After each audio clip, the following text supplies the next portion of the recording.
আমি যারা ছাত্রদলের বিপি জিএস এজিএস যারা হচ্ছে তোমার ইলেকশন ক্যাম্পেইন করতেছে তাদের বিভিন্ন ভিডিও বক্তব্য এগুলো দেখে আমার কাছে মনে হয়েছে যে মাচ বেটার। ছাত্রদলের কাছ থেকে আমরা যতটুকু আশা করছি তার চাইতে তারা ভালো ভালো ক্যান্ডিডেট দিচ্ছে এবং আমি এক্সপেক্ট করব যে তারা নির্বাচনে জিতুক অথবা হারুক, এরা যদি পরে ছাত্রদলের কেন্দ্রীয় সভাপতি সেক্রেটারি হয় that will be much better. ছাত্র শিবিরের স্ট্রেংথ হলো কয়েকটা। প্রথম স্ট্রেংথ হলো ছাত্র শিবিরের প্যানেলের যে VP candidate, GS candidate, AGS candidate, তারা জুলাইয়ের যে গণ অভ্যুত্থান সেখানে একটা বিশাল ভূমিকা পালন করছে। একেবারে মানে সেন্টার ভূমিকায় তারা ছিল। এনসিপির যারা লিডারশিপ, তখন বৈষম্য বিরোধী ছাত্র আন্দোলনের লিডারশিপ ছিল নাহিদ, আসিফ, মাহফুজ, তাদের সাথে। এবং কাইন্ড অফ আমরা এটা বলতে পারি যে Sadiq one of the main architect হচ্ছে জুলাই রেভলিউশনের।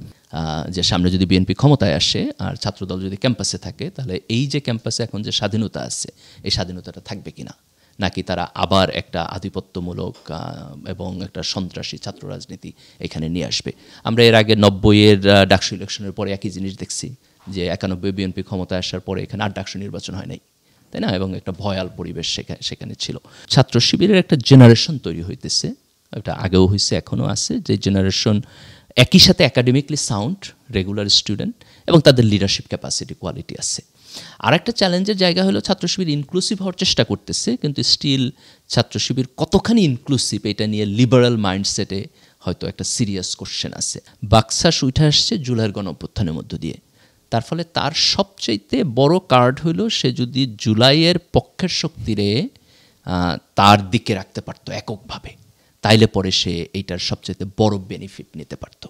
মার্কসিজমের মধ্যে অথবা বাম চিন্তাধারার মধ্যে ক্যাপিটালিজমকে সমালোচনা করার একটা অসাধারণ ভালো জায়গা আছে। তারা কিন্তু ক্যাপিটালিজমের বাজে দিকগুলোকে যেভাবে ক্রিটিক করে এটা খুব অসাধারণ, কিন্তু তারা যদি তাদের ফ্যাসিস্ট অ্যাটিটিউড না বদলাইতে পারে এবং ইসলামোফোবিক অ্যাটিটিউড না বদলাইতে পারে এবং এই লাইফস্টাইল পরিবর্তন না করতে পারে, তাহলে আমি বাংলাদেশের রাজনীতিতে তাদের কোনো রেলেভেন্সি দেখি না। যে যারা ভোটার, বিশ্ববিদ্যালয়ের ছাত্রছাত্রী ভাই বোনেরা যারা, তাদের প্রতি আমার যেটা মেসেজ থাকবে, আহ্বান থাকবে, রিকোয়েস্ট থাকবে, সেটা হলো যে ভোটিং প্যাটার্নরা যেন তারা মানে কেয়ারফুলি তাদের জাজমেন্ট ইউজ করে।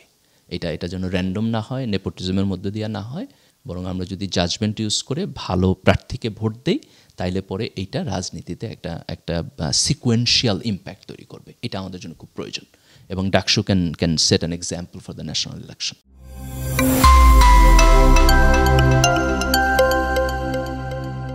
আমাদের আজকের পর্বে আপনাকে স্বাগতম। ডাকসু নির্বাচন নিয়ে আমাদের সবার রয়েছে ব্যাপক আগ্রহ। 2024-এ ফ্যাসিস্ট হাসিনার পতনের পরে বাংলাদেশে এটাই প্রথম নির্বাচন। ডাকসু ঢাকা বিশ্ববিদ্যালয়ের কেন্দ্রীয় ছাত্র সংসদ, কিন্তু বাংলাদেশে রয়েছে কয়েকশ সরকারি এবং বেসরকারি বিশ্ববিদ্যালয়। তাহলে ডাকসু নির্বাচন নিয়ে আমাদের এত আগ্রহের কারণ কি? ডাকসু কি আসলে গুরুত্বপূর্ণ? বাংলাদেশের রাজনীতি এবং ভবিষ্যতের জন্য ডাকসু ঠিক কতটা গুরুত্বপূর্ণ? আজকের পর্বে আমরা এই প্রশ্নগুলোর উত্তর খোঁজার চেষ্টা করব। আমরা আরও বোঝার চেষ্টা করব ডাকসুতে ঠিক কেমন নেতৃত্ব উঠে আসা উচিত। সর্বশেষ আমরা আলাপ করব ডাকসুতে অংশগ্রহণকারী প্যানেলগুলোর স্ট্রেংথ এবং উইকনেস নিয়ে। আজকের পর্বে আমার সাথে যোগ দিচ্ছেন ডক্টর মির্জা গালিব। গালিব ভাই একসময় ঢাকা বিশ্ববিদ্যালয়ে তুখোর বিতার্কিক এবং তুমুল জনপ্রিয় ছাত্রনেতা ছিলেন। তাহলে চলুন শুরু করা যাক।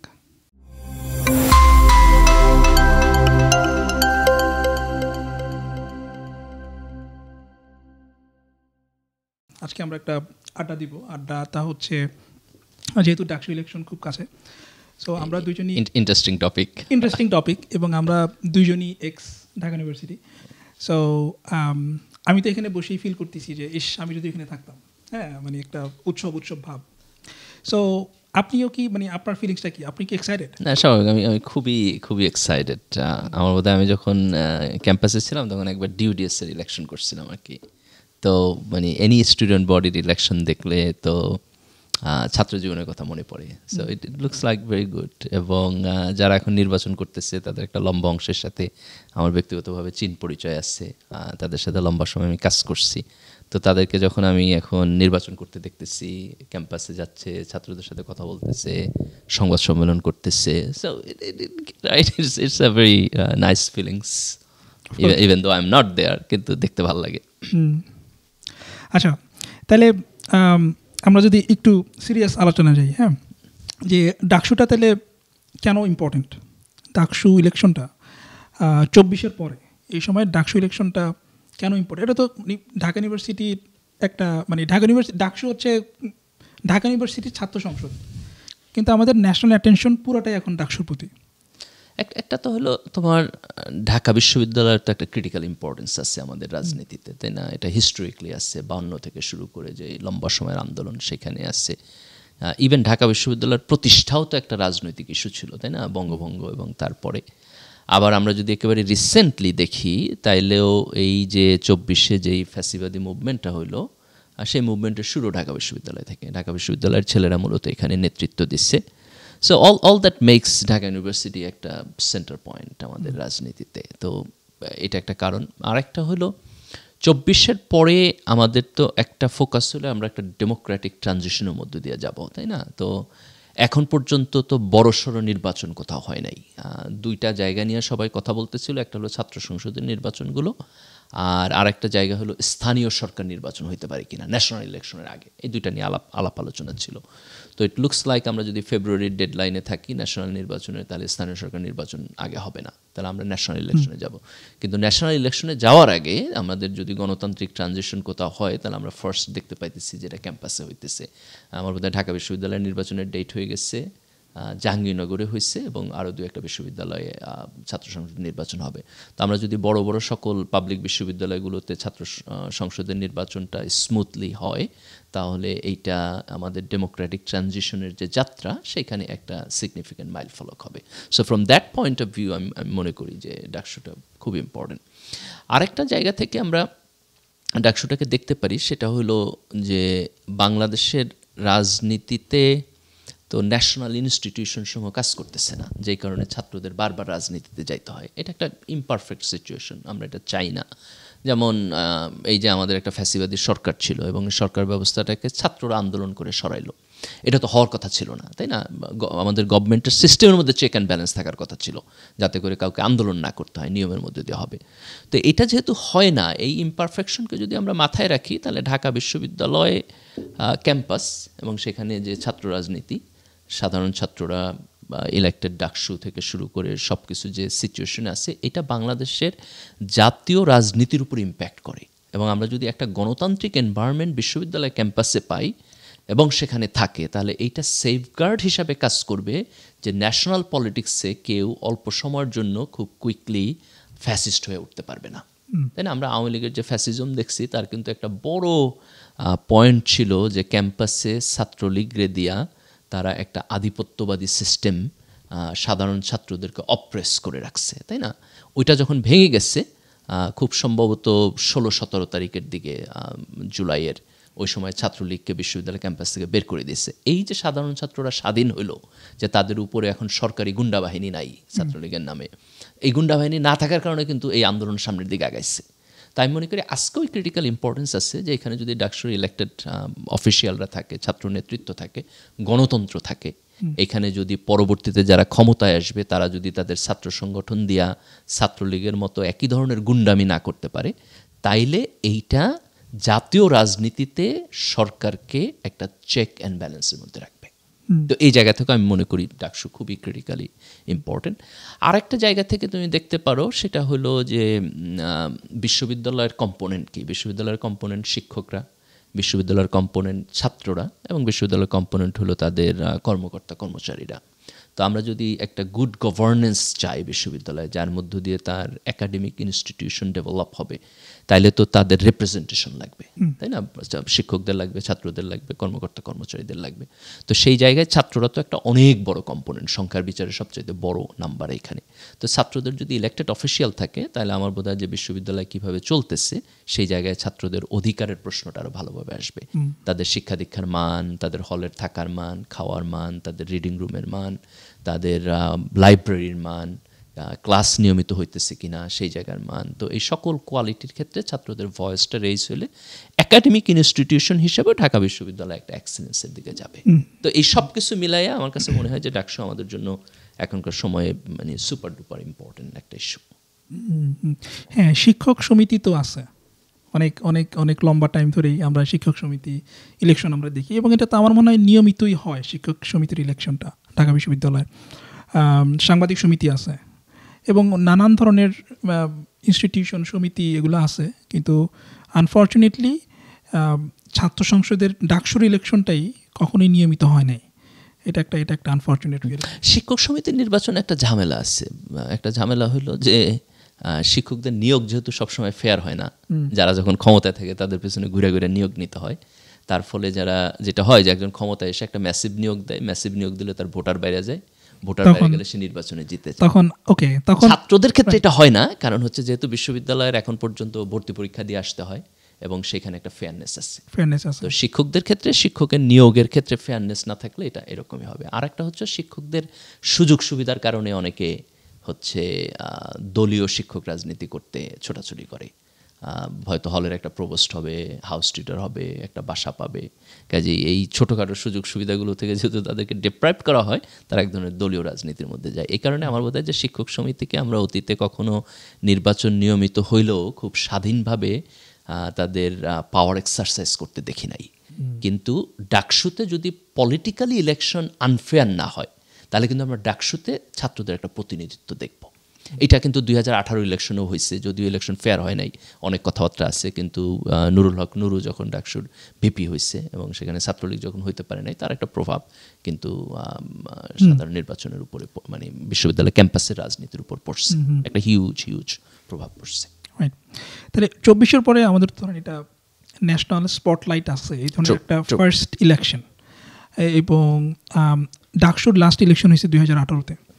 তো 18-র ইলেকশনের যেই এনভায়রনমেন্ট ছিল, যেই কালচার ছিল, সেটার সাথে এইবারের আপনি কোনো ডিফারেন্স পান কিনা? অবশ্যই আমার বোধ হয় যে সবচেয়ে বড় ডিফারেন্স হচ্ছে যে বিশ্ববিদ্যালয়ে এখন কোনো সরকার দলীয় ছাত্র সংগঠনের গুন্ডামি নাই। এটা হচ্ছে সবচেয়ে বড় ডিফারেন্স। 2018 জন নির্বাচন হয়েছে, তখন তো ছাত্রলীগ এখানে ছিল, তাই না? এবং ছাত্রলীগ এক ধরনের সন্ত্রাসী এবং গুন্ডামি করছে ক্যাম্পাসে, তার মধ্যেই 2018 নির্বাচন হয়েছে। তো এখন বিশ্ববিদ্যালয়ে একটা সিচুয়েশন আসছে যেখানে সাধারণ ছাত্রদের একটা স্বাধীনতা আছে, একটা লিবার্টি আছে, যে সে যখন হলে যাইতেছে, সে যখন ক্যাম্পাসে হাঁটতেছে, তার মনের মধ্যে কোনো ভয় নাই যে এই বুঝি কেউ একজন আইসা আমার জিগাইলো যে এই তুমি এটা কেন করতেছো, আমার গেস্ট রুমে ডাকলো, আমার হল থেকে বের করে দিল, আমারে হঠাৎ কইলো যে না তুমি শিবির করো অথবা তুমি ছাত্রদল করো, এই কথা বললে আমার হল থেকে বের করে দিল। এই যে ভয় এবং ভীতিহীন একটা ওপেন পরিবেশ, এটা আমার বোধ হয় ঢাকা বিশ্ববিদ্যালয়ে অনেক দিন ছিল না। আমি জানি না সর্বশেষ কবে ছিল, মনে হয় কখনোই ছিল না, মেবি আই ডোন্ট নো সর্বশেষ কখন ছিল, আমি রিকল করতে পারি না যে এরকম কোনো না কোনো ছাত্র সংগঠনের আধিপত্য ছিল। তো এই যে আধিপত্যর বাইরে সাধারণ ছাত্রদের একটা স্বাধীনতার জায়গা, এই জায়গাটা আমি মনে করি এখনকার সময়ের সবচেয়ে ফান্ডামেন্টাল ক্যারেক্টারিস্টিক্স।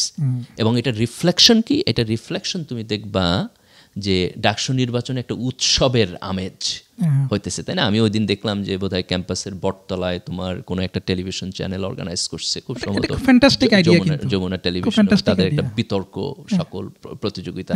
আমরা উন্নত দেশের অথবা ন্যাশনাল ইলেকশনে এই জিনিসগুলো দেখি।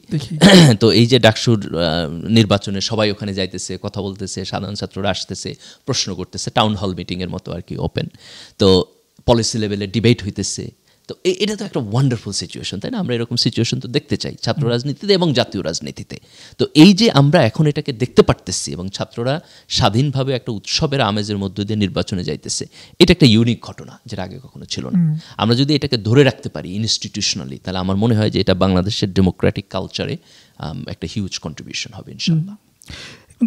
ওকে, একই সাথে যদি আমরা এটা মানে এটা কি এরকমভাবে আর্গু করা যায় কি না যে ঠিক আছে ঢাকা বিশ্ববিদ্যালয় একটা ফার্স্ট, এটা হচ্ছে একটা একাডেমিক ইনস্টিটিউশন, কিন্তু over time Dhaka university was always the centre of politics,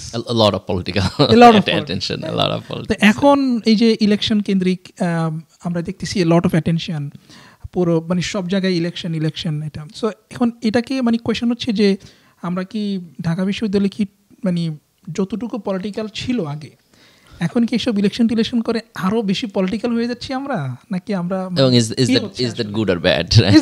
is that good or bad? Definitely political spotlight ওইখানে আসছে, এবং আমার বোধ হয় যে ডাকসু নির্বাচন হইতেছে এখন সব কিছুর বাদ দিয়া ছেলেপান ডাকসু নির্বাচন করতেছে, এটা ডেফিনেটলি একটা পলিটিক্যাল এনভায়রনমেন্ট।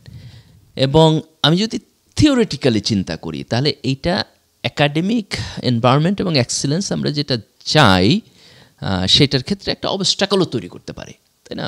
সাধারণত আমরা উন্নত বিশ্বে কোথাও ছাত্র সংসদ নির্বাচন নিয়ে এত হাইপ দেখি না, সেই জায়গা থেকে আমরা এটা সমালোচনা করতে পারি। কিন্তু একটা জিনিস আমাদেরকে এখানে মাথায় রাখতে হবে, সেটা হলো যে আমাদের দেশে ন্যাশনাল পলিটিক্সটা যেরকম চলার কথা সেরকম চলতেছে না, তাই না? সাধারণত একটা ডেমোক্রেসি যদি ডেভেলপ থাকে এবং ফাংশনিং থাকে তাহলে ন্যাশনাল যেই পরিসর সেইখানে অনেকগুলো ইনস্টিটিউশন থাকে যেগুলো ফাংশন করে। গভর্নমেন্টের ভিতরে একটার সাথে আরেকটার ব্যালেন্স থাকে, গভর্নমেন্টের বাইরেও থাকে, তাই না? যেমন জুডিশিয়ারি একটা চেক অ্যান্ড ব্যালেন্স তৈরি করে নির্বাহী বিভাগের সাথে, তারপরে মিডিয়া একটা চেক অ্যান্ড ব্যালেন্স তৈরি করে, সিভিল সোসাইটি একটা চেক অ্যান্ড ব্যালেন্স তৈরি করে। তো যখন এই চেক অ্যান্ড ব্যালেন্সগুলো কাজ করে তখন ছাত্রদের সেখানে ইন্টারফেয়ার করতে হয় না, তাহলে ছাত্ররা কিছুটা অ্যাপলিটিক্যাল হয়ে উঠতে পারে। এবং এটা ভালো যে আমরা ন্যাশনাল পলিটিক্সে যখন একটা ইনস্টিটিউশনালাইজেশন তৈরি করতে পারবো এবং ছাত্ররা তখন পড়াশোনায় ফেরত যাবে, তারা মোর পড়াশোনায় ইনভেস্টমেন্ট করবে তাদের টাইম, এটা হচ্ছে আদর্শ সিচুয়েশন। এখন প্রবলেমটা হলো যে আমাদের দেশে তো এটা নাই, আমাদের দেশে তো ন্যাশনাল ইনস্টিটিউশন কাজ করে না, আমাদের দেশে তো সরকার ফ্যাসিস্ট হয়ে যায়, আমাদের দেশে তো গণতন্ত্র কাজ করে না। তো এখন যখন সিস্টেমটা ফাংশনই করে না এবং সেখানে আমরা দেখতেছি যে ঢাকা বিশ্ববিদ্যালয় এবং আপামর ছাত্র জনতা, ছাত্র সমাজ সারা বাংলাদেশে যদি আমরা ধরি, যার সেন্টার পয়েন্ট ঢাকা বিশ্ববিদ্যালয়, সেটা একটা বিশাল রোল প্লে করতেছে। তো এই রোলটা ফর দ্য টাইম বিং আমাদের জন্য নেসেসারি, এসেনশিয়াল। এটা বাদ দিয়ে কিন্তু আমরা জাতীয় রাজনীতিকে একটা জায়গায় দিতে পারবো না। যেমন আমরা যদি দেখো ওই যে ঐক্যমত্য কমিশনে যে আলোচনা হইতেছে, রাজনৈতিক দলগুলো খুব যে একটা পয়েন্টে এসে দাঁড়াইছে, জাতীয় ঐক্যকে প্রেফারেন্স দিতেছে, একটা রিফরমেশনকে প্রেফারেন্স দিতেছে, এটা কিন্তু আমরা দেখতেছি না। তো এই হোপলেস সিচুয়েশনে, এবং যে সিচুয়েশন আমরা এক্সপেক্ট করি না কিন্তু এক্সিস্ট করে, সেই জায়গায় আমি মনে করি যে ঢাকা বিশ্ববিদ্যালয়ের একটা ক্রিটিক্যাল রোল আছে, এবং এই রোলটা আমাদের আরও কিছুদিন লাগবে যতক্ষণ পর্যন্ত না আমরা একটা সিস্টেম্যাটিক পলিটিক্যাল জায়গা আমরা না পাইতেছি। তো সেই জায়গা থেকে এটা কিছুটা ওভার পলিটিসাইজড হইলেও ফর দ্য টাইম বিং আমি এটাকে বলবো এটা অ্যাকসেপ্টেবল, এবং শুধু অ্যাকসেপ্টেবল না, এটা এসেনশিয়াল এবং এটা জরুরি। এবং এই জায়গায় আমি আরেকটা জিনিস বোধহয় আমাদের খুব স্পষ্টভাবে বলা দরকার, যেটা আমরা জুলাইয়ে পাইছি, সেটা হচ্ছে ইভেন দো ঢাকা বিশ্ববিদ্যালয় একটা সেন্টার পয়েন্ট ছিল এবং লিডারশিপ ছিল, কিন্তু ঢাকা বিশ্ববিদ্যালয় একা কিন্তু এটা করে নাই। বিশেষ করে ঢাকার বিভিন্ন প্রাইভেট ইউনিভার্সিটি তারা কিন্তু জুলাইয়ের আন্দোলনে একটা অসাধারণ ক্রিটিক্যাল রোল প্লে করছে। ঢাকার বাইরের পাবলিক বিশ্ববিদ্যালয় অসাধারণ রোল প্লে করছে। আবু সাঈদের যেই হিরোইক শাহাদাত, তার যে পোস্টার, এটা তো আমাদের আন্দোলনকে অনেকখানি আগায় দিচ্ছে, তাই না? সে তো ঢাকা বিশ্ববিদ্যালয়ের ছাত্র না, সে তো ঢাকার বাইরে, কিন্তু ওটা তো একটা ক্রিটিক্যাল মোমেন্ট ছিল আমাদের আন্দোলনের, তাই না? ঢাকাতে যখন ক্যাম্পাস বন্ধ করে দিল ঢাকা বিশ্ববিদ্যালয়ে, তার পরের দিন যে প্রাইভেট ইউনিভার্সিটির ছাত্ররা রাস্তায় নামলো, that was a breakthrough. তো এখানে আসলে আমাদের এটা ঢাকা বিশ্ববিদ্যালয়কে কেন্দ্র করে চিন্তা করলেও এটাকে লিমিটেড করা যাবে না টু দ্য ঢাকা বিশ্ববিদ্যালয়। এটা কিন্তু এখন একটা কমন স্টুডেন্ট ফেনোমেনা। তো এই কথা রাইট যে আমরা চাই না ছাত্ররা ওভার পলিটিক্যালি এঙ্গেজ হোক, কিন্তু আমরা যেটা চাই সেটা হলো ছাত্ররা পলিটিক্যালি সচেতন থাকুক। সেই জায়গা থেকে সকল ক্যাম্পাসে একটা ভাইব্রেন্ট ভালো ছাত্র সংসদ থাকাটাকে আমরা জরুরি বলে মনে করি, এবং এটা যদি আমরা নিয়মিতভাবে করতে পারি তাহলে আমি মনে করি ভাইবটা কমে আসবে। যে আজকে যে ভাইব আছে, ধরো 2 বছর পরে যদি আবার ইলেকশন হয়, বা ছাত্র সংসদ এখানে 1 বছর পর হয়, এটা বোধহয় আমার কাছে খুব অ্যাপ্রোপ্রিয়েট মনে হয় না। এটা 2 বছর হলে বেটার আর কি, একবার না হলে টু ফ্রিকোয়েন্ট ইলেকশন হয়ে যায়। তো ধরো যে 2 বছর পরে যদি আমরা নিতে পারি, এবং 2 বছর পর যদি আগামী 4টা-5টা ইলেকশন হয়ে যায়, তাহলে তুমি দেখো যে ভাইবটা একটু করে কমে আসতেছে। এখন তো তোমার 15, 16, 17 বছর এই দেশে কোনো ডেমোক্রেসি ছিল না, মানুষ অপ্রেস ছিল। একটা ডাকসু ইলেকশন যদিও হয়েছে, কিন্তু তারপরে তো মানুষের এক্সপ্রেশনের যে স্বাধীনতা সেটাই এইভাবে হয় নাই। নুরুল হক নুরু ইলেক্টেড হওয়ার পরও ফিজিক্যালি অ্যাসাল্টেড হয়েছে বহুবার, তাই না? এবং আনফর্চুনেটলি আমরা রাজনীতিতে আর একটা বাজে ঘটনা দেখলাম recently. I hope he will get better soon. এটার আমাদের প্রতিবাদ করতে হবে, খুব স্ট্রংলি প্রতিবাদ করতে হবে। তো এই কারণে আমি মনে করি যে ক্যাম্পাসে ছাত্র সংসদ নির্বাচন নিয়ে এখন আমাদের যে হাইপ, এই হাইপটাকে বোধহয় এই মুহূর্তে আমাদের ক্রিটিসাইজ করার কিছু নাই। বরং আমাদের যেটা চিন্তা করতে হবে সেটা হচ্ছে যে একটা ফ্রি এবং ফেয়ার ইলেকশনের মধ্য দিয়া যদি ছাত্রদের ট্রু প্রতিনিধিরা আসে এবং তারা যদি এখানে এম্পাওয়ার্ড হয়, তাহলে এইটা খুব কম সময়ের মধ্যে নিয়ার ফিউচারে আরেকটা গভর্নমেন্ট যেই আসুক তাকে ফ্যাসিস্ট হওয়ার ক্ষেত্রে 10 বার চিন্তা করতে হবে যে যে ক্যাম্পাসে ছাত্ররা আছে। এবং আমি এই সেফগার্ডটাকে এখন নেশনের জন্য খুব ইম্পর্টেন্ট বলে মনে করি। না, আমি এইটাতে আমি আপনার সাথে কমপ্লিটলি অ্যাগ্রি করি যে ছাত্ররা হচ্ছে দ্য অনলি ইনস্টিটিউশন, যেটা মানে ছাত্রদেরকে যদি আমি একটা ইনস্টিটিউশন হিসেবে চিন্তা করি, তাহলে দে আর দ্য অনলি ইনস্টিটিউশন যারা বাংলাদেশের রাজনীতি, বাংলাদেশের জাতি হিসেবে আমাদের যে অগ্রযাত্রা, এটার একটা ভ্যানগার্ড হিসেবে তারা সবসময় একটা রোল প্লে করতেছে, ক্রিটিক্যাল রোল প্লে করতেছে, এবং সবসময় তারা এই রোলটা প্লে করে আসছে। সো তাদেরকে মানে ডেফিনেটলি আমাদেরকে, আপনি যেটা বলছেন যে পলিটিক্যালি সচেতন থাকা, এই জিনিসটা ফ্যাসিলিটেট করতে হবে। কিন্তু অ্যাট দ্য সেম টাইম এটা কিন্তু আমাদের মাথায় রাখতে হবে যে ধরো আমরা যখন পাকিস্তান পিরিয়ডে ছিলাম, ধরো ব্রিটিশ পিরিয়ডে যখন ছিলাম, তখন আমরা পরাধীন ছিলাম, ছাত্রদের এই অ্যাকশনটা জরুরি ছিল। পাকিস্তান পিরিয়ডে গণতন্ত্র খুব ভালোভাবে স্ট্যাবলিশড হয় নাই, তখনও এটা জরুরি ছিল। তারপরে আমাদের যে মুক্তিযুদ্ধের মধ্য দিয়ে আমরা আমাদের দেশ পাইছি, সেই উন্মেষকালে এটা জরুরি ছিল। কিন্তু বাংলাদেশ হওয়ার মানে 50-55 বছর পরেও এখনও আমাদেরকে একই আর্গুমেন্ট করতে হইতেছে, এটা কিন্তু একটা শেম, তাই না? এতদিনে আমাদের পলিটিক্যাল ইনস্টিটিউশন ডেভেলপ হয়ে যাওয়ার কথা ছিল, যে ছাত্রদের এই রোলটা প্লে করা লাগবে না, কারণ এটা তো কোনো আইডিয়াল সিচুয়েশন না। তো আমার বোধ হয় যে ছাত্রদের ভূমিকাকে গ্লোরিফাই করার পাশাপাশি এটা যে আমাদের জন্য একটা ন্যাশনাল শেম, যে এখন পর্যন্ত আমরা পলিটিক্সকে ইনস্টিটিউশনালাইজ করতে পারি নাই, আমরা এটাকে ফিক্স করতে পারি না। একটা 20-22 বছরের ইয়াং ছেলে পান লাগে এটাকে ফিক্স করার জন্য। এটা আমি মনে করি যে এন্টায়ার তোমার ওল্ডার জেনারেশনের জন্য এটা একটা শেম। ওল্ডার পলিটিক্যাল ক্লাস আমি বলবো নাগরিক হিসেবেও, ধরো যে আমরা যদি রাজনৈতিক সিস্টেম নাগরিক হিসেবে আমরা তৈরি না করতে পারি, ওই জেনারেশনের জন্য মানে এই রেসপন্সিবিলিটি আমাদের ঘরেও আসবে অনেকটা। তো এটা টোটাল জেনারেশনের জন্য এটা একটা শেম, এবং এটাকে আমাদের শেমই বলতে হবে। ওকে, তাহলে আমরা চলেন ডাকসুর ক্যাম্পেইন যেরকম হচ্ছে এই জিনিসগুলোতে আমরা চলে যাই। তো যেই জিনিসগুলো আমি খেয়াল করলাম যে কিছু ইনসিডেন্টস বেশ চোখে পড়ার মতো, বেশ দেয়ার অনেকগুলো ইনসিডেন্টস আছে যেগুলো খুবই পজিটিভ ইনোভেটিভ ক্যাম্পেইন করতেছে প্যানেলগুলা, ইন্ডিভিজুয়াল ক্যান্ডিডেটরা বেশ ভালো ক্যাম্পেইন করতেছে, ইনোভেটিভ ক্যাম্পেইন। যেমন আমি দেখলাম যে কোনো একটা টিভির এরকম ওপেন প্রোগ্রামে বটতলায় সম্ভবত ঢাকা বিশ্ববিদ্যালয়ে, সেখানে একটা ছাত্রকে কোয়েশ্চেন করার কারণে সেই ছাত্রটাকে আবার বলা হলো যে হ্যাঁ শিবির তুমি শিবির করো, বা আপনি শিবির করেন বলে আপনি এরকম কোয়েশ্চেন করতেছেন, এই টাইপের। তো এইটা তো ঠিক ফ্যাসিস্ট হাসিনার আমলে, যে হাসিনার যখন কিছু পছন্দ হইতো না তখন সে তাকে ট্যাগ দিত শিবির, পাকিস্তান, সেই রাজাকার, এরকম বিভিন্ন ট্যাগ চলতো।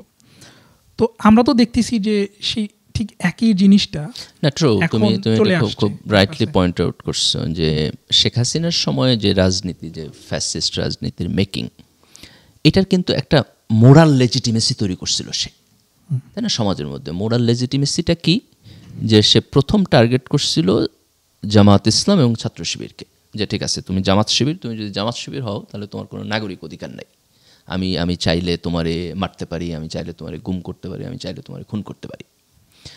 তারপর ইন্টারেস্টিংলি এটা কিন্তু জামাত শিবিরের সীমাবদ্ধ থাকে নাই, এটা চলে গেছে বিএনপিকেও সে একইভাবে মার্জিনালাইজড করছে, তাই না? এবং তোমার যদি মনে থাকে যে বিএনপির ভারপ্রাপ্ত মুখপাত্র হিসাবে যারা থাকতো, কোনো একটা সময় এরকম হয়েছে যে তাদেরকে অজ্ঞাত স্থান থেকে ভিডিও বার্তা দিয়ে কর্মসূচি ঘোষণা করতে হয়েছে। তার মানে তার পলিটিক্যাল স্পেসটাকে এইভাবে সংকুচিত করা হয়েছে। এবং তখন কিন্তু ওই একই টার্মিনোলজি বিএনপির ব্যাপারে ইউজ করা হয়েছে। বিএনপি হলো জঙ্গি, বিএনপি হলো সন্ত্রাসী, বিএনপি হলো আগুন সন্ত্রাসী, তাই না? বিএনপি রাজাকার। জিয়াউর রহমানকে বলা হয়েছে যে উনি ছিলেন আসলে পাকিস্তানের চর মুক্তিযোদ্ধাদের মধ্যে। তো নানানভাবে বিএনপিকে ট্যাগিং করা হয়েছে। আমার পয়েন্ট হলো যে ট্যাগিংটা কিন্তু জামাতের মধ্যে সীমাবদ্ধ থাকে নাই, এটা বিএনপি পর্যন্ত গেছে। অ্যান্ড দেন এটা শুধু বিএনপির মধ্যে সীমাবদ্ধ থাকে নাই, সাধারণ নাগরিকের মধ্যে যারা অ্যাক্টিভিজম করত এবং সরকারের বিপক্ষে যেত, তাদেরকে তখন পিক করে বলা হতো যে তুমিও আসলে শিবির, তুমি আসলে জামাত, তুমি আসলে বিএনপি, তুমি আসলে সরকার বিরোধী, তুমি আসলে পাকিস্তানি। তার মানে ধরেন যে একটা লোক, তার কোনো পলিটিক্যাল আইডেন্টিটি নাই, সেও যদি সরকারের সমালোচনা করত তাইলে পরে তাকে একইভাবে ট্যাগিং করত। এখন এই ট্যাগিং কালচারের তো একটা শেষ হয়েছে হাসিনার পতনের মধ্য দিয়া, কিন্তু ওইটার যে একটা কালচারাল কন্টিনিউশন, ওইটা আমাদের সমাজের মধ্যে এখনো রয়ে গেছে। যেই কারণে আমরা খুব কুইকলি দেখতে পাইতেছি যে জামাত এবং শিবিরের ব্যাপারে একই ফ্রেজ সামহাও তাদের পলিটিক্যাল অপোনেন্টরা এখন ইউজ করতেছে, যেটা হাসিনা ইউজ করতো, যেটা শেখ হাসিনা ইউজ করতো, যেটা হাসিনা ইউজ করতো। এবং এটা ইউজ করার কারণেই কিন্তু বিশ্ববিদ্যালয়ের ছাত্ররা একসময় স্লোগান দিছে যে তুমি কে আমি কে, রাজাকার রাজাকার। তার মানে হলো তুমি যে আমার রাজাকার বলে ট্যাগ করো, আচ্ছা যে আমি রাজাকার, সো হোয়াট, কি হয়েছে, তাতে কি আমার নাগরিক অধিকার হস্তক্ষেপ করা বৈধ হয়ে গেল, জায়েজ হয়ে গেল? এই জায়গা থেকেই এই প্রতিবাদটা আসছে। তো আজকে যেই ঘটনাকে তুমি স্পেসিফিকলি উল্লেখ করলা, এটা খুব সম্ভবত ছাত্র দলের যে প্যানেল, তার সাংগঠনিক সম্পাদক সে একটা প্রশ্নকে তার কাউন্টারে বলছে। তো এখানে দুইটা জিনিস ইম্পর্টেন্ট। একটা হলো যে বিশ্ববিদ্যালয়ের একজন ছাত্র যদি প্রশ্ন করে, আমি যখন জনপ্রতিনিধি হইতে চাইতেছি তখন তার প্রশ্নটাকে আমাকে অ্যাড্রেস করতে হবে, তাই না? আমি এই কথা তারে বলতে পারি না যে তোমার একটা বিশেষ পলিটিক্যাল মাইন্ডসেট আছে বইলা তুমি এই প্রশ্নটা করতেছো। মাইন্ডসেট তো থাকবেই, তাই না? ওই ছাত্রকর্তা ছাত্র যদি শিবিরও হয়, তারপরে তো প্রশ্ন উত্তর দিতে হবে, তাই না? ধরো তুমি শিবিরের ক্যান্ডিডেট, এখন একজন ছাত্র দল এসে তোমার কোশ্চেন করলো, তুমি বলো ভাই তুমি ছাত্র দল, আমি তোমার প্রশ্ন উত্তর দিতে বাধ্য না, এটা তুমি পলিটিক্যালি মোটিভেটেড হয়ে করতেছো। তার মানে কি? তার মানে হলো যে আগামীকালকে আমি যতগুলো রেলেভেন্ট কোশ্চেন করবো যা তোমার অপছন্দের, যেটা তোমার স্বার্থের এগেনস্টে যায়, তুমি একটার উত্তর দিবা না। তুমি জাস্ট কি লেবেল করবা যে না, এটা আসলে সে আমার পলিটিক্যালি বিরোধী দল, এই কারণে হচ্ছে আমার প্রশ্ন উত্তর দিতেছে না। তো তার মানে এখানে বেসিক প্রেমিসটাই রং, যে জায়গা থেকে কোশ্চেনটাকে ডিল করা হইতেছে।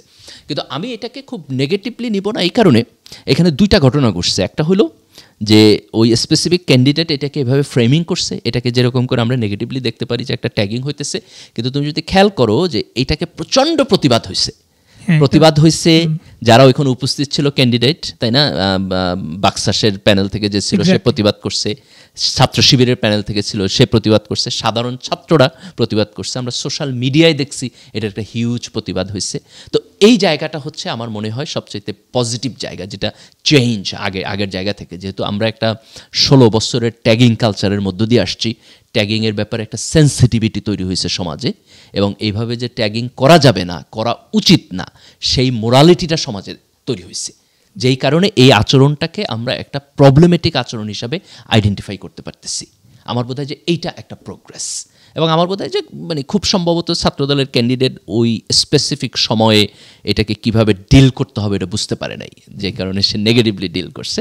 আমার বোধ হয় যে তারা যখন এই ইভেন্টটাকে রিএক্সামিন করবে, রিভিজিট করবে, দেন দে উইল আন্ডারস্ট্যান্ড যে একজন বিশ্ববিদ্যালয়ের ছাত্র, তার পলিটিক্যাল অ্যাফিলিয়েশন যাই হোক, পাবলিক অফিসে যিনি ইলেক্টেড হবেন অথবা ইলেক্টেড হওয়ার জন্য যাইতেছেন, তাকে প্রশ্ন করার রাইট রাখেন, এবং সেই প্রশ্নকে আনকন্ডিশনালি তার জবাবদিহিতা এবং accountability to the general students তার থাকবে, তার মধ্যে পলিটিক্যাল স্টুডেন্টও থাকবে।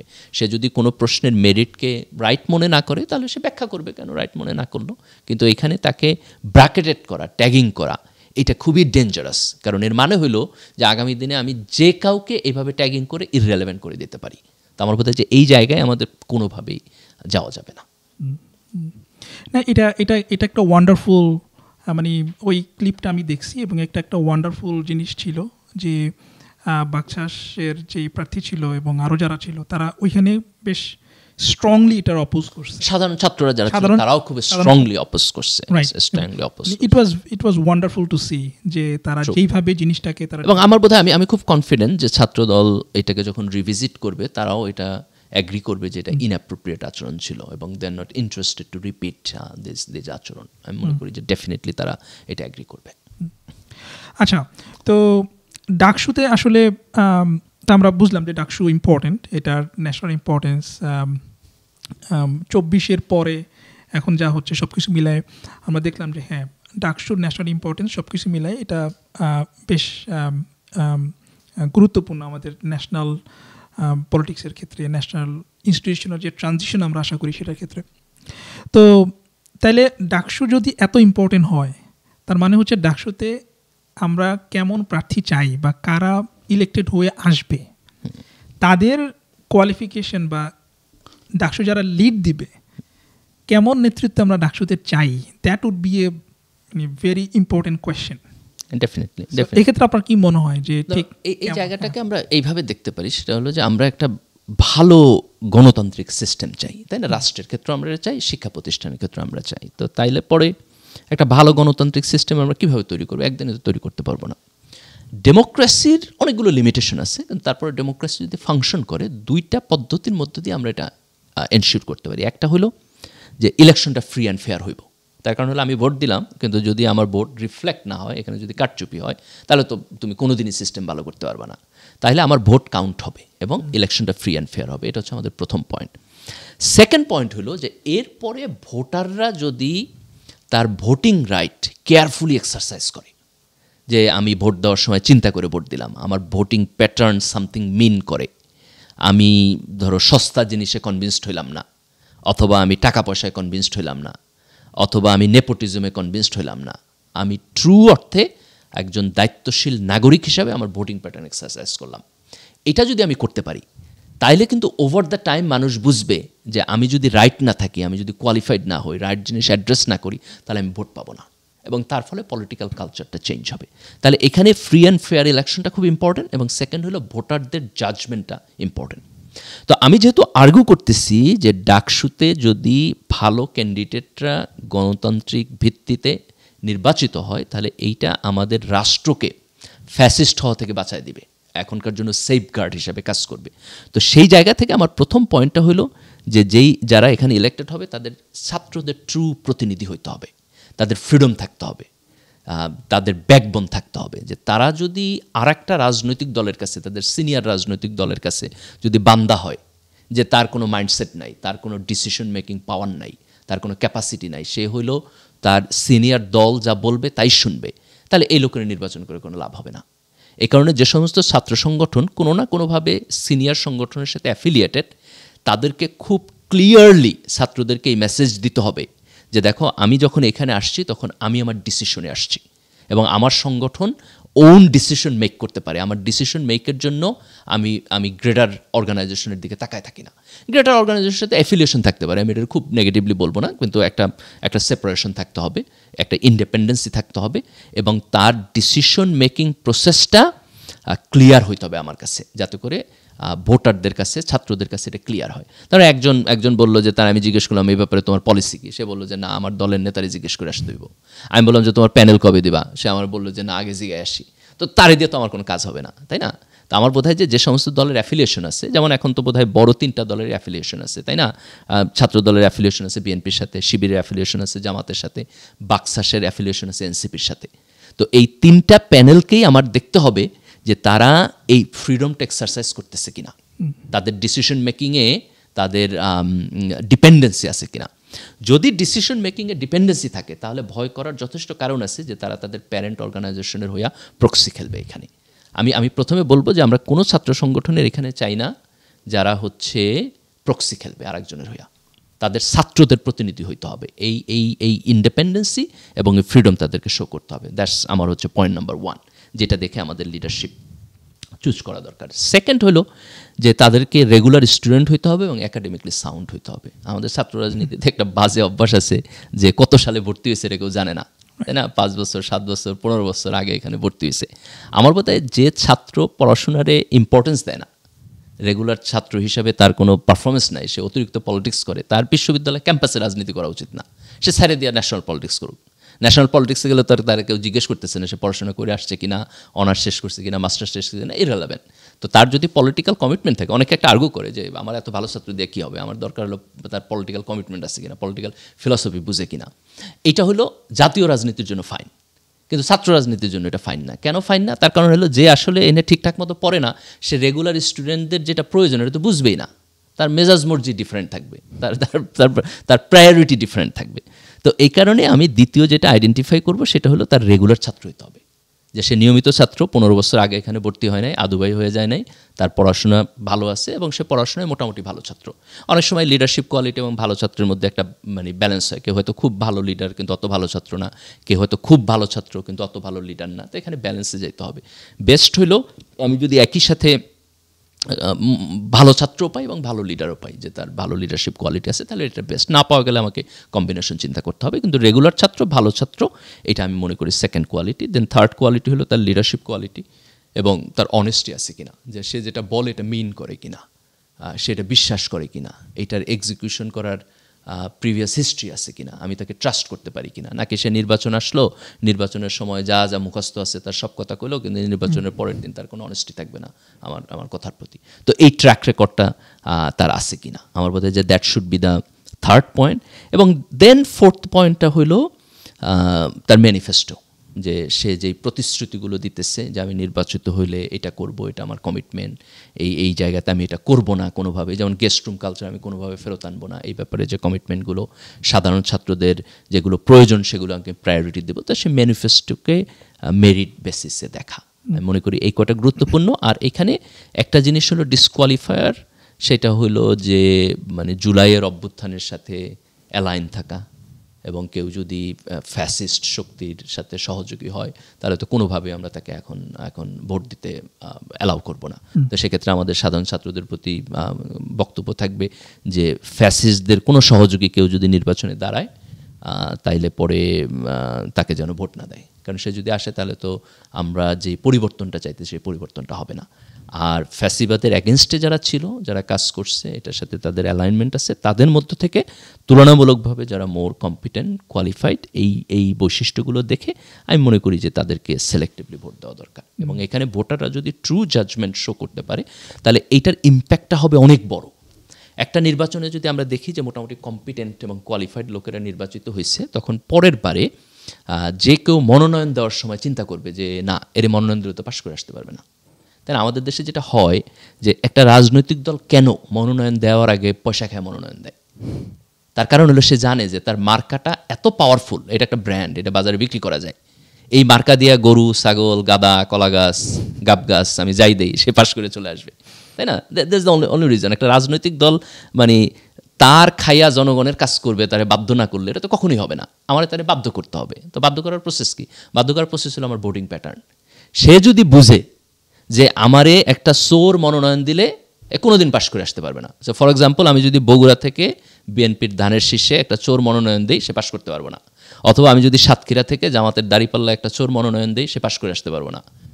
প্রিভিয়াস সিনারিওতে, এখন তো আর নাই, যে গোপালগঞ্জে আমি যদি আওয়ামী লীগ থেকে একটা চোর দিই তাহলে সে পাশ করে আসতে পারবো না। এটা যদি হয় তাইলে রাজনৈতিক দল মনোনয়নের আগে 3বার চিন্তা করবে যে আমার এই ক্যান্ডিডেট পাশ করতে পারবো কিনা। কিন্তু আনফর্চুনেটলি আমাদের একটা ব্লাইন্ডনেস আছে যে যেখানে আমরা একটা দলকে সাপোর্ট করি সেখানে প্রার্থীকে কোনোভাবে ওয়েট না করে আনকন্ডিশনালি সাপোর্ট করি। এইটার মধ্য দিয়ে এই রাজনৈতিক 2 নম্বর এগুলো হয়। তো আমার বোধ হয় যে এই জায়গায় ভোটারদের একটা বিশাল দায়িত্ব আছে যে আমি প্রার্থীর যোগ্যতাকে ওয়েট করব, তার কমিটমেন্টকে দেখব, তার ক্যাপাসিটিকে দেখব, এবং তার মধ্য দিয়ে আমার ভোটিং পাওয়ার এক্সারসাইজ করব। এবং এটার 1-2টা এক্সাম্পল হলে তারপরে আমরা দেখব যে সকল রাজনৈতিক দলের মধ্যে এক ধরনের কশাসনেস চলে আসবে। এবং এটা আমি চাই যে ডাকসু ইলেকশনে এটা এক্সারসাইজ হোক। হ্যাঁ, আমার মনে হয় যে এই আশাটা খুব বড় কোনো আশা আমরা করে ফেলতেছি না, স্পেশালি মানে যারা ডাকসুর ভোটার তারা তো বাংলাদেশের one of the best institution Dhaka university, সেখানকার student, so they are not mass people. So এরকম একটা ক্রাউডের কাছে আমরা এই আশাটা করতেই পারি যে তারা তাদের বেস্ট জাজমেন্টটা ইউজ করবে। তবে আমি মনে করি ইভেন ম্যাস পিপলের ক্ষেত্রেও এখন এই জাজমেন্ট তৈরি হওয়া সম্ভব, বিশেষ করে ইনফরমেশন এবং সোশ্যাল মিডিয়া যেভাবে মানে ইনফরমেশনকে খুব কুইকলি ডেসিমিনেট করতে পারে, সেই জায়গা থেকে একেবারে মাস পিপলের মধ্যেও এরকম একটা ডেমোক্রেটিক কনসাস তৈরি হওয়া সম্ভব। বাট আমি তোমার সাথে 100% এগ্রি করি যে ঢাকা বিশ্ববিদ্যালয়ের মতো জায়গায় যেখানে হচ্ছে ভোটাররা হোমোজিনাস, সবার একটা স্পেসিফিক এডুকেশনাল ব্যাকগ্রাউন্ড আছে এবং একটা নির্দিষ্ট নাম্বার, একটা ছোটোখাটো নাম্বার, তো সেই জায়গাটাতে এটা তৈরি হওয়াটা আরও বেশি সহজ। কিন্তু ডেমোক্রেসি কখনোই ফাংশনেবল হবে না যদি না কালেকটিভলি ভোটাররা তাদের ভোটিং প্যাটার্নকে মিনিংফুল করে না তোলে। এটা অনেকটা হলো ধরো যে আমি জানি না, তুমি তো ইকোনমিক্সের, তুমি ভালো বুঝতে পারবা। যেমন তুমি ধরো আমি মনে করলাম যে একটা সার্টেন ব্র্যান্ড তার এথিক্যাল হওয়া উচিত, যে সে তার লোকদেরকে ভালো পে করলো, তার ওয়ার্কিং এনভায়রনমেন্টটা সেফ হলো। এখন আমি এটা 2ভাবে করতে পারি। একটা হলো আমি উপর থেকে করতে পারি, যেটা হচ্ছে যে গভর্নমেন্ট রেগুলেশন করলো অন্যান্য জিনিসের একটা ওয়ে। আরেকটা ওয়ে হলো যে আমি যদি এথিক্যাল বাইং করি, যে আমার বাইং প্যাটার্নের মধ্যে যদি থাকে যে আমি যদি জানি যে এই কোম্পানি ভালো না, তাইলে পরে আমি তার প্রোডাক্ট কিনবো না, যে সে তার কর্মচারীদেরকে কম্পেত। ওয়েস্টে কিন্তু এটা আছে অনেক জায়গায়, তাই না? অনেক জায়গায় সিভিল মুভমেন্টের মধ্যে দিয়ে হয়। তাহলে কনজিউমার হিসাবে আমি আমার বাইং প্যাটার্ন দিয়ে ইন্ডাস্ট্রির উপর আমি প্রেশার তৈরি করতে পারি। যেমন এই কাজটা আমরা যেমন পণ্য বর্জনের মধ্যে করি না, আমরা হচ্ছে প্যালেস্টাইনের উপরে যখন আগ্রাসন হইলো, ইসরায়েলের অবৈধ যুদ্ধ চাপায় দিল, তাদেরকে হত্যা করলো, খুন করলো, নির্যাতন করলো, তখন আমরা ইসরায়েলি পণ্য বর্জনের কথা বলি।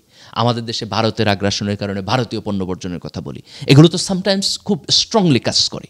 তো ঠিক এই যে কনজিউমার লেভেল থেকে আমার কনজিউমার প্যাটার্নের মধ্য দিয়া আমি তাকে প্রেশার ক্রিয়েট করতেছি। ভোটটাও কিন্তু একটা অনেকটা ওই রকম, যে আমি হাইরার্কির একেবারে তলায়, আমি শুধু যে একটা ভোট দিতে পারি, কিন্তু আমার এই ভোটিং প্যাটার্নটা যদি প্রেসাইজ থাকে এবং এখানে যে একটা প্যাটার্ন তৈরি হয় মেজরিটি ভোটারের, তখন কিন্তু পলিটিক্যাল পার্টিগুলো বাধ্য হবে তার প্রেশারটা নিতে। তো এই কারণে আমার বোধ হয় যে ভোটিং প্যাটার্নটা রিয়েলি ইম্পর্টেন্ট। এটা আমাদের আগামী নির্বাচনেও দরকার মাস লেভেলে, এটা আমাদের ডাকসু এবং অন্যান্য ছাত্র সংসদ নির্বাচনেও খুব সিরিয়াসলি দরকার। হ্যাঁ, তো তাহলে আমরা যদি এখন প্যানেলগুলোতে আসি, স্পেসিফিক টু কয়েকটা প্যানেল আছে। শিবিরের একটা প্যানেল আছে, ছাত্র দলের একটা প্যানেল, বাকচাষের একটা প্যানেল, মানে বৈষম্য বিরোধীদের আই থিঙ্ক 2টা বা 3টা প্যানেল। বাকচাষ, তারপরে উমামা ফাতেমা ওর একটা স্বতন্ত্র, কিন্তু ওদের সাথে অ্যালাইন্ড। এরপরে বামদের মনে হয় দুইটা প্যানেল আছে। তো সব মিলাই আমরা যদি প্যানেলগুলোর দিকে একটু ফোকাস করি, তাহলে আপনার কাছে কি মনে হয়? লেটস স্টার্ট উইথ ছাত্র দলের প্যানেলটা নিয়ে আপনার ওদের স্ট্রেংথ বা চ্যালেঞ্জ, উইকনেস আপনার কাছে কি মনে হয়? ছাত্র দলের প্যানেলে যেটা পজিটিভ দিক সেটা হলো যে ছাত্র দলের মনোনয়ন যেটা হয়েছে, আমার বোধ হয় যে তারা তুলনামূলকভাবে অনেক জুনিয়র ক্যান্ডিডেট মনোনয়ন দিচ্ছে তাদের পার্টির হাইরার্কিতে।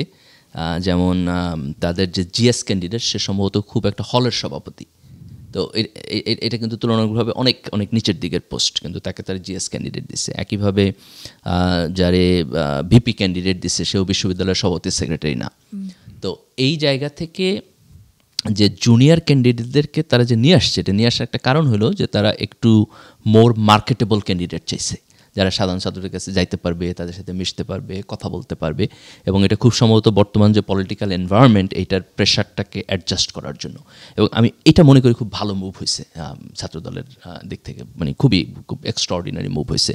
এবং প্রেজেন্ট সার্কামস্টেন্সে বোধহয় ছাত্রদল এর চাইতে ভালো প্যানেল দিতে পারতো না। আমি যারা ছাত্রদলের বিপি, জিএস, এজিএস, যারা হচ্ছে তোমার ইলেকশন ক্যাম্পেইন করতেছে, তাদের বিভিন্ন ভিডিও, বক্তব্য, এগুলো দেখে আমার কাছে মনে হয়েছে যে মাচ বেটার। ছাত্রদলের কাছ থেকে আমরা যতটুকু আশা করছি তার চাইতে তারা ভালো ক্যান্ডিডেট দিচ্ছে। এবং আমি এক্সপেক্ট করব যে তারা নির্বাচনে জিতুক অথবা হারুক, এরা যদি পরে ছাত্রদলের কেন্দ্রীয় সভাপতি সেক্রেটারি হয়, that will be much better. তাইলে পরে আমরা ফ্রেশ, এনার্জেটিক, ইয়াং ছেলেপান পাবো। তো এটা হচ্ছে ছাত্রদলের পজিটিভ দিক। ছাত্রদলের নেগেটিভ দিক হলো উইকনেস, যদি আমি বলি, নেগেটিভ না, দ্যাটস রং ওয়ার্ড। আমি যদি উইকনেস অথবা চ্যালেঞ্জ বলি, তাহলে ছাত্রদলের 2টা চ্যালেঞ্জ। একটা হলো যে ছাত্রদল বিএনপির যে ন্যাশনাল পলিটিক্স এবং ইন্টারেস্ট, সেখান থেকে কতখানি ইন্ডিপেন্ডেন্টলি সাধারণ ছাত্রদের অধিকারের পক্ষে দাঁড়াইতে পারবে, এই স্বাধীনতাটা তারা এক্সারসাইজ করে কিনা। আমার মনে হয় যে আমি ডাকসু নিয়ে একটা ফেসবুকে লিখছিও, খুব স্পষ্টভাবে বলছি যে কোনো রাজনৈতিক ছাত্র সংগঠন 5 মিনিট বক্তৃতা দিতে যায় যদি 4.5 মিনিট সিনিয়র নেতাদের গুণগান করে, তাহলে সেই ছাত্র সংগঠনের নেতাদের ডিসকোয়ালিফাইড ঘোষণা করা উচিত। মানে ডিসকোয়ালিফাইড লিগালি না, ভোটারদের জায়গা থেকে, যে না, এর আমি ভোট দেব না। তো এই প্র্যাকটিসটা ছাত্রদল করতে পারবে কিনা। কিছুটা ডেভেলপমেন্ট আমি দেখি। তারা যখন প্রথম দিন শুরু করছে প্যানেল দেওয়ার ক্ষেত্রে, তখন তারা বলছে যে প্যানেল এখনও ঠিক হয় নাই। তারেক রহমান হচ্ছে প্যানেল দিবে, তাদের সাংগঠনিক অভিভাবক। তারেক রহমান তাদের সাংগঠনিক অভিভাবক, দ্যাটস ফাইন। উনি ছাত্রদলের পরিচালনা পদ্ধতি, নিয়মকানুন দেখবে, দ্যাটস ফাইন। কিন্তু ছাত্রদলের তো একটা নিজস্ব ডিসিশন মেকিং প্রসেস থাকবে। এটা যদি তারেক রহমান পর্যন্ত যায়, তাইলে তো সাধারণ ছাত্রদের দিক থেকে পরবর্তীতে এটা ট্রাস্ট করা কঠিন হবে যে সে আসলে ক্রিটিক্যাল মোমেন্টে কার পক্ষে দাঁড়াবে। সে কি বিএনপির ইন্টারেস্টের পক্ষে দাঁড়াবে না সাধারণ ছাত্রদের ইন্টারেস্টের পক্ষে দাঁড়াবে। তো সেই জায়গা থেকে শুরু করে পরবর্তীতে ছাত্রদল যেটা বলছে খুব সম্ভবত যে তারা ইন্টারনাল নির্বাচনের মধ্য দিয়ে তাদের ক্যান্ডিডেট সিলেক্ট করছে। এবং আমি ছাত্রদলের খুব সম্ভবত ভিপি ক্যান্ডিডেট যে সে কয়েকটা জায়গায় বলছে যে আমি তো ছাত্রদেরই প্রতিনিধি, আমি তাদের পক্ষেই দাঁড়াবো। তো এই জায়গায় সাধারণ ছাত্রদেরকে কনভিন্স করা যে আমরা ইন্ডিপেন্ডেন্ট এনাফ, এটাকে আমি মনে করি ছাত্রদলের জন্য একটা চ্যালেঞ্জ। তারা যদি এটাকে প্রপারলি অ্যাড্রেস করতে পারে তাহলে তাদের জন্য ভালো হবে। যদি অ্যাড্রেস করতে না পারে, তাহলে আমি মনে করি যে ছাত্রদের একটা বিশাল অংশ এই জায়গা থেকে অনাস্থা দিবে ছাত্রদলের প্রতি। আর একটা জায়গা সেটা হলো যে ট্র্যাডিশনাল রাজনীতিতে ছাত্র সংগঠনগুলো সরকারে যারা থাকে তাদের হইয়া ক্যাম্পাসে এক ধরনের ভাড়ায় খাটে, গুন্ডামি করে।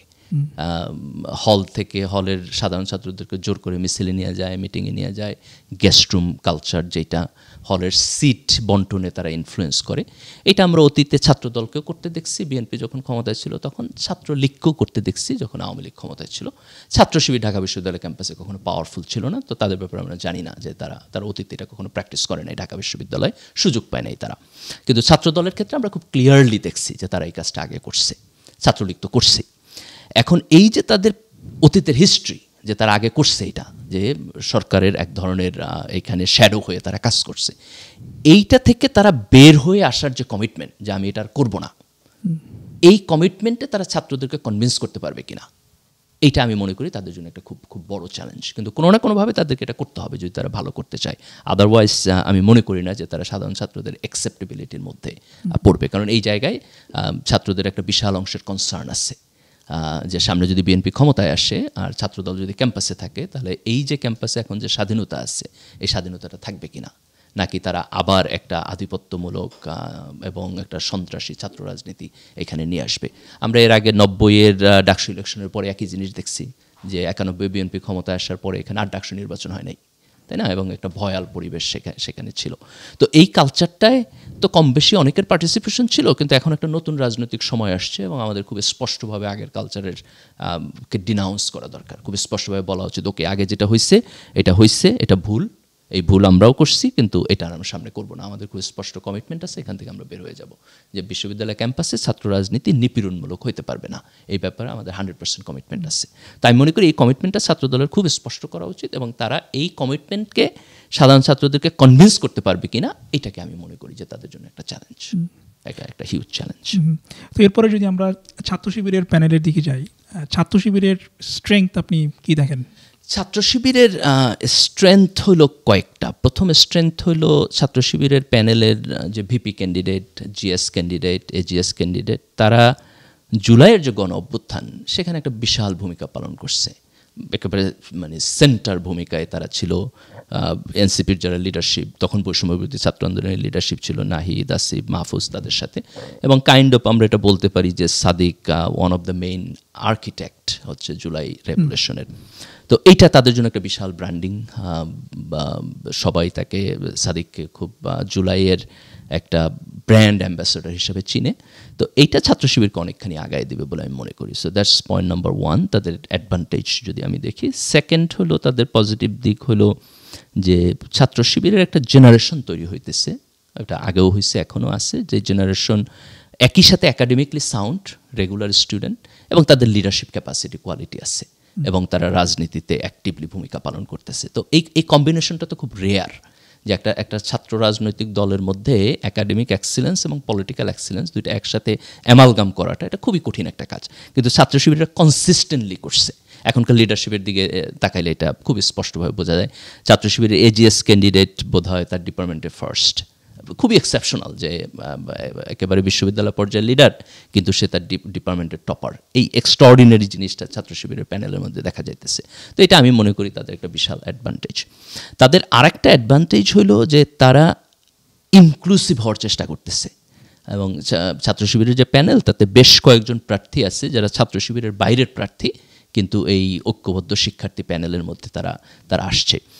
এদের মধ্যে একেবারে খুব স্পেসিফিকলি লিবারেল উইমেন আছে, ভিন্ন ধর্মের লোক আছে। ছাত্র শিবির যেহেতু ধর্মভিত্তিক রাজনীতি করে, তাহলে ইসলামের বাইরে নন মুসলিমদেরকে যখন সে অ্যাকোমোডেট করার চেষ্টা করে অথবা করতে পারে, সেটা একটা ডিফারেন্ট মেসেজ দেয়, যে তারা ইনক্লুসিভ হওয়ার চেষ্টা করতেছে এবং সকল সাধারণ ছাত্রদের জন্য তারা কাজ করার চেষ্টা করতেছে।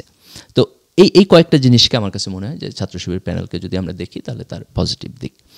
যদি চ্যালেঞ্জ দেখার চেষ্টা করি যে ছাত্র শিবিরের প্যানেলের চ্যালেঞ্জ কী, তো চ্যালেঞ্জ হলো যে গত 15-16 বছর তো ছাত্র শিবির এখানে অপ্রেসড ছিল, এবং ছাত্র শিবিরের ব্যাপারে প্রচণ্ড নেগেটিভিটি তৈরি করা হয়েছে নানান ধরনের প্রোপাগান্ডার মধ্য দিয়ে।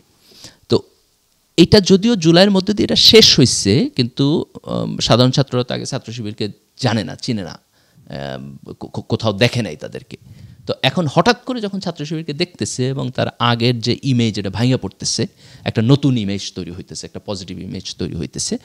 কিন্তু এইটা ছাত্র শিবির সব জায়গায় করতে পারতেছে কিনা, যে এই যে একটা নেগেটিভিটি আগে থেকে আসছে সেই নেগেটিভিটির জায়গা থেকে ছাত্র শিবির সাধারণ ছাত্রদেরকে পুরোপুরি বের করে নিয়ে আনতে পারতেছে কিনা, আমি মনে করি এটা একটা চ্যালেঞ্জ। আর একটা চ্যালেঞ্জের জায়গা হলো ছাত্র শিবির ইনক্লুসিভ হওয়ার চেষ্টা করতেছে, কিন্তু স্টিল ছাত্র শিবির কতখানি ইনক্লুসিভ এটা নিয়ে লিবারাল মাইন্ডসেটে হয়তো একটা সিরিয়াস কোশ্চেন আছে। আমরা বিভিন্ন জায়গায় দেখছি যে দু একটা ভিডিওতে যে একজন ছাত্রী সাদিককে প্রশ্ন করতেছে যে আমাদের রাইট আপনাদের কাছে প্রিজার্ভড কিনা। তাই আমি মনে করি যে সমাজে এই কোশ্চেনটা আছে, তো ছাত্র শিবির এই কোশ্চেনটাকে কতখানি উত্তর দিতে পারে, তাদেরকে আস্থায় নিতে পারে, তাদের সংশয়কে দূর করতে পারে, সেটা একটা বিশাল প্রশ্ন ছাত্র শিবিরের প্যানেলের জন্য। তাহলে বিএনপির মানে ছাত্রদলের প্যানেলের জন্য আমরা আপনি যে একটা চ্যালেঞ্জ বললেন যে তার প্যারেন্ট অর্গানাইজেশনের কাছ থেকে সে কতটুকু ইন্ডিপেন্ডেন্টলি সে শিক্ষার্থীদের স্বার্থ রক্ষার ক্ষেত্রে রোল প্লে করতে পারবে, তো একই জিনিসটা কি শিবিরের ক্ষেত্রে প্রযোজ্য না? যে কিছুটা, দ্যাটস আ গুড কোশ্চেন, কিছুটা প্রযোজ্য, পুরোপুরি প্রযোজ্য না এই কারণে যে ছাত্র শিবিরের একটা সেপারেট ডিসিশন মেকিং অটোনমি আছে। ছাত্র শিবিরের জামাতের সাথে অ্যালাইনমেন্ট আছে, তারা কাইন্ড অফ ছাত্রদল যেভাবে বিএনপির সাথে রিলেটেড, শিবিরও সেভাবে জামাতের সাথে রিলেটেড, কিন্তু পার্থক্যের জায়গাটা হচ্ছে যে ছাত্র শিবিরের ডিসিশন মেকিং প্রসেসে একটা অটোনমি আছে, এবং অটোনমিটা তাদের কনস্টিটিউশন আছে, তাদের প্র্যাকটিসে আছে। যেমন আমরা যদি দেখি যে ছাত্র শিবিরের প্যানেল ঘোষণা, এটা ছাত্র শিবিরের কেন্দ্রীয় সভাপতি সেক্রেটারি ডিল করছে, এটা কিন্তু জামাত ইসলাম ডিল করে নাই, তারা ডাক্তার শফিকুর রহমানের কাছে যায় নাই যে তাদের বিপিজিএস ক্যান্ডিডেট কে হবে, তাদের এইটা হচ্ছে তাদের কেন্দ্রীয় সংগঠনের রেখে ডিল করতেছে তাদের ডিসিশন মেকিং প্রসেসটা। তো এই জায়গায় একটা মানে ক্লিয়ার পার্থক্য আছে। কিন্তু আমার বোধ হয় যে তুমি কাইন্ড অফ রাইট যে শিবিরের জন্য এটা একটা চ্যালেঞ্জ হইতে পারে যে সে জামাতের এজেন্ডা বাস্তবায়ন করার পরিবর্তে সাধারণ ছাত্ররা তার কাছে মোর ফোকাসড, তাকে রিঅ্যাসিওর করতে হবে। তবে আমি মনে করি ছাত্র দলের চাইতে এই চ্যালেঞ্জটা কম। তার কারণ হলো যে ছাত্র শিবিরের ডিসিশন মেকিং প্রসেসে কনস্টিটিউশনালি এবং প্র্যাকটিক্যালি জামাতের ডিরেক্ট কোনো ভূমিকা নাই, কিন্তু ছাত্র শিবির জামাতের বিভিন্ন পলিটিক্যাল প্রোগ্রামে পার্টিসিপেট করে, তো সেই জায়গা থেকে যে অ্যাফিলিয়েশন, সেখান থেকে একটা জেনুইন কোশ্চেন আসতে পারে। That's true. আচ্ছা, তাহলে আমরা এরপরে যদি বৈষম্য বিরোধী যে প্ল্যাটফর্ম ছিল মুভমেন্টের সময়, জুলাই অভ্যুত্থানের সময়, তো সেখানে আমরা কয়েকটা প্যানেল দেখি, যে একটা হচ্ছে মানে এখন তো তারা মানে বাকশাস তারা হয়েছে, এরপরে উমামা ফাতেমা সে মুখপাত্র ছিল, ওর নিজের একটা স্বতন্ত্র প্যানেল আছে। আমার মনে হয় আরও একটা প্যানেল আছে যেখানে বৈষম্য বিরোধীদের একটা অংশ, মাহিন সরকার। তো এই যে তিনটা প্যানেল হইল, আপনি এটাকে ওভারঅল আপনি এই ব্লকটাকে আপনি কিভাবে দেখবেন? তাদের আমি মনে করি যে জুলাইয়ের গণ অভ্যুত্থানের মধ্যে দিয়ে আসা তো তারা, কিন্তু তাদের যতখানি পারফর্ম করার কথা ছিল তারা তার চেয়ে অনেক বেশি বাজে পারফর্ম করবে। এটার একটা কারণ হলো যে তাদের বেসটা তো নতুন করে করতে হবে, তাদের তো আগে থেকে বেস নাই। ছাত্রদল অথবা শিবির আগে থেকে একটা ছাত্র সংগঠন, and they have supporter base.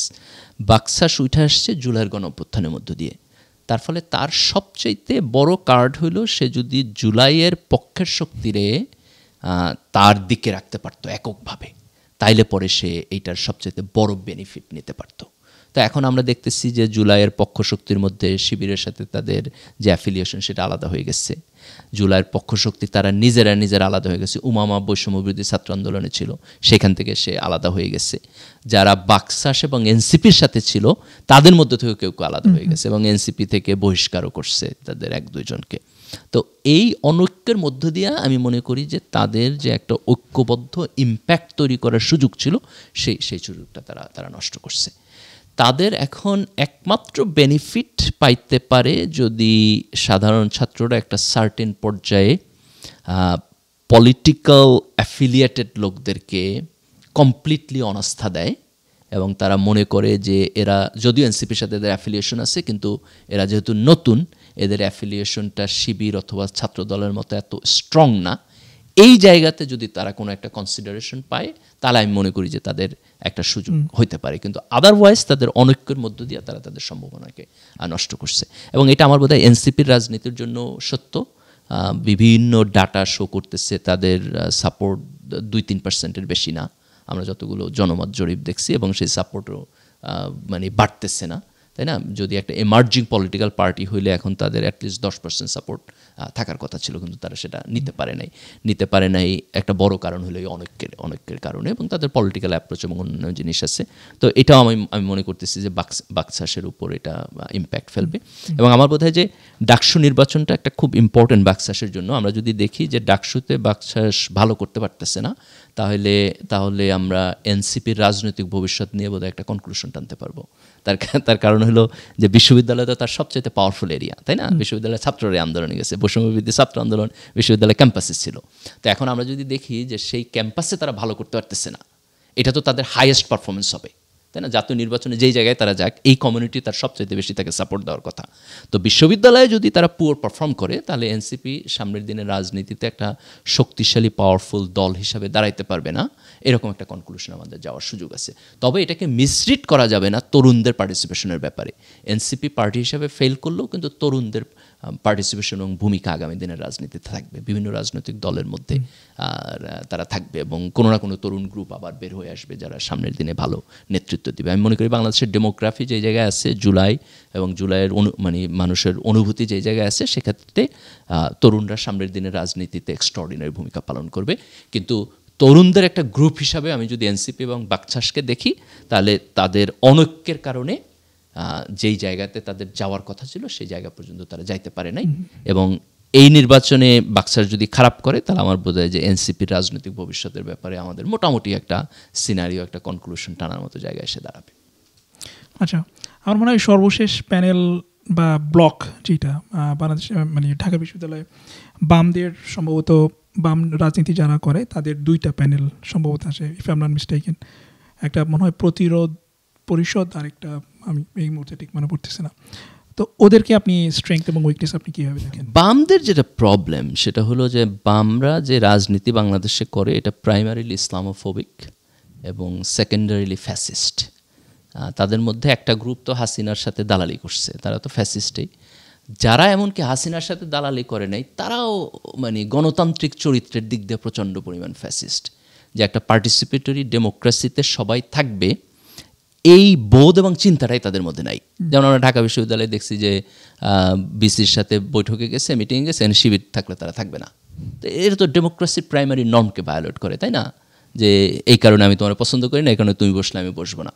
তো এইভাবে যদি সমাজের সবাইরে বলে যে ভাই আমি তোমার পছন্দ করি না, তুমি থাকলে আমি থাকবো না, তাহলে তো এর কোনো সমাজে আমরা ডেমোক্রেটিক নর্ম তৈরি করতে পারবো না। তো আমার বোধ হয় যে আমরা বাংলাদেশের রাজনীতিতে কাইন্ড অফ ইররেলেভেন্ট হয়ে যাইতেছে। এই ফ্যাসিবাদী আচরণ যদি তারা কন্টিনিউ করে এবং হচ্ছে ইসলামোফোবিয়া যদি তারা থাকে, ইসলাম প্রশ্ন কীভাবে মোকাবেলা করবে এই ব্যাপারে যদি তাদের ডিফারেন্ট কোনো অ্যাটিটিউড না থাকে, তাইলে পরে আমি মনে করি না যে তাদের কোনো ভবিষ্যৎ আছে। আমি দেখলাম যে বামদের একজন ক্যান্ডিডেট কোনো একটা টিভি অনুষ্ঠানে বলতেছে যে মানে আমাদের কি গ্যাঞ্জাম করার ক্যাপাসিটি কিন্তু সবার চাইতে বেশি, আমরা 20 জন লইয়া 20,000-এর গ্যাঞ্জাম করতে পারি। তো এই যে গ্যাঞ্জাম করার ক্যাপাসিটি দিয়ে বাংলাদেশের রাজনীতি করা, এটা এখনকার জেনারেশন পছন্দ করে না। তারা এখন কনস্ট্রাকটিভ রাজনীতি দেখতে চায়, তারা কোয়ালিটি দেখতে চায়। তারা দেখতে চায় না যে আপনি 10 বছর বয়সে ক্যাম্পাসে পড়ে আসছেন, আপনার কোনো কেরিয়ার নাই, আপনার কোনো ফিউচার নাই। এগুলো 60-এর দশকে, 50-এর দশকে, 60-70-এর দশকে ছিল। কিন্তু এখনকার জেনারেশন গ্লোবাল, তারা দুনিয়াতে যে টেকনোলজিক্যাল ডেভেলপমেন্ট এইটার মধ্যে নিজেরা কম্পিটেন্ট দেখতে চায়, তাই না? তারা দেশের বাইরে যেতে চায়, পড়াশোনা করতে চায়, দেশে ফিরে এসে দেশের জন্য কাজ করতে চায়। তো তারা আসলে এরকম লিডারশিপ খুঁজে যে যারা ইনক্লুসিভ হইব, যারা এখনকার সময়ের চ্যালেঞ্জকে বুঝে, যারা নিজের লাইফে এই প্রবলেমগুলো সলভ করছে, লিডারশিপ দিচ্ছে, এরকম লিডারশিপ তারা দেখতে চায়। তো এই জায়গা থেকে বামরা সারা জীবন হচ্ছে অন্যর ব্যাপারে প্রতিক্রিয়াশীল বলে, কিন্তু বামরাই মূলত সবচেয়ে প্রতিক্রিয়াশীল জনগোষ্ঠী আমি যদি তাদের অ্যাটিটিউড দেখি। তো এই যে তাদের প্রতিক্রিয়াশীল রাজনীতি, আর একজনের ট্যাগ আউট করা আর গ্যাঞ্জাম করার রাজনীতি, এই রাজনীতির বাংলাদেশে কোনো ফিউচার নেই। তো মানে মার্কসিজমের মধ্যে অথবা বাম চিন্তাধারার মধ্যে ক্যাপিটালিজমকে সমালোচনা করার একটা অসাধারণ ভালো জায়গা আছে। তারা কিন্তু ক্যাপিটালিজমের বাজে দিকগুলোকে যেভাবে ক্রিটিক করে, এটা খুব অসাধারণ। কিন্তু তারা যদি তাদের ফ্যাসিস্ট অ্যাটিটিউড না বদলাইতে পারে এবং ইসলামোফোবিক অ্যাটিটিউড না বদলাইতে পারে এবং এই লাইফস্টাইল পরিবর্তন না করতে পারে, তাহলে আমি বাংলাদেশের রাজনীতিতে তাদের কোনো রেলেভেন্সি দেখি না। আচ্ছা, তাহলে আমরা শেষের দিকে, তো আপনি কোনো শঙ্কা দেখেন যে ডাকসু নির্বাচন বন্ধ হয়ে যাবে অথবা হইতে দেওয়া হবে না, যে কোনোভাবে হোক? কোনো সংখ্যা দেন? কেউ কেউ ট্রাই করতে পারে, সাধারণত যে মনে করবে যে আমি ইলেকশন হারে যেতে পারি সে ট্রাই করবে। ইন আদার ওয়ে হইলো যারে আমরা দেখবো যে ইলেকশন একটু বন্ধ করার চেষ্টা করতেছে, এদিক ওদিক যাইতেছে, তো ধরে নিতে হবে সে ভয় আছে যে ছাত্ররা তাদেরকে ভোট দিবে না এবং হাইরা যাওয়ার জায়গা থেকে এটা করতে পারে। কিন্তু আমার কাছে মনে হয় যে ঢাকা বিশ্ববিদ্যালয় ক্যাম্পাস দেশের ছাত্র সমাজ এবং আপামর জনসাধারণের রাজনৈতিক আকাঙ্ক্ষা জুলাইয়ের পরে যে জায়গায় এসে দাঁড়াইছে, এখন ইলেকশন বানচাল করা সম্ভব না। কারণ ইলেকশন বানচাল করতে হলে তো আপনার ভায়োলেন্স করতে হবে, তাই না? এখন ভায়োলেন্সকে কেউ অ্যাকসেপ্ট করবে না। এবং আরেকটা জিনিস হলো যে কোনো একটা রাজনৈতিক গোষ্ঠী যদি এখন মনে করে যে আমি ইলেকশন হারে যাব, আমি একটা গন্ডগোল করে বা গ্যাঞ্জাম পাকাইয়া ইলেকশন শেষ করে দিতেছি, তো কিছুদিন পর তো দেশে জাতীয় নির্বাচন হবে। তা আপনি এইখানে গ্যাঞ্জাম করলে কি দেশের জনগণ আপনার ভালো ভালো ভালো মনে করবে? তারা তো মনে করবে যে আপনি আসলে এখন হাসিনার পদ্ধতি অবলম্বন করতেছেন, এবং তার ফলে তার জনসমর্থন আরও কমবে।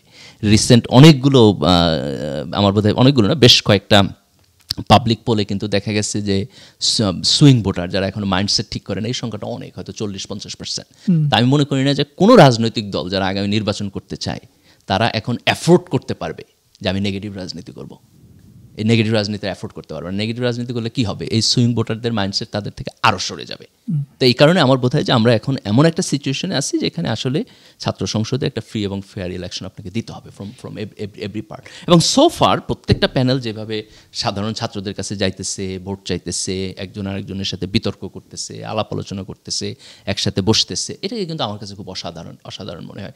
যেই বাম প্যানেলগুলো হচ্ছে শিবিরের সাথে বসবে না বলে মনে করছে, তারাও তো নির্বাচনের সময় এসে একসাথে বিতর্ক করতেছে, কথা বলতেছে, টিভিতে একসাথে আলাপ আলোচনায় যাইতেছে, কিন্তু ভিসির সাথে একসাথে বসতেছে না। তো এটাও আমি একটা ডেভেলপমেন্ট যে তারা যখন টিভিতে যাইতেছে তখন বসতেছে। তো আমি মনে করি যে বাংলাদেশে এখনকার রাজনৈতিক বাস্তবতায় আসলে কারো পক্ষে এই নির্বাচন মানে শক্তি প্রয়োগ করে বা গ্যাঞ্জাম লাগাইয়া এটাকে বানচাল করে দেওয়া এখন সম্ভব না।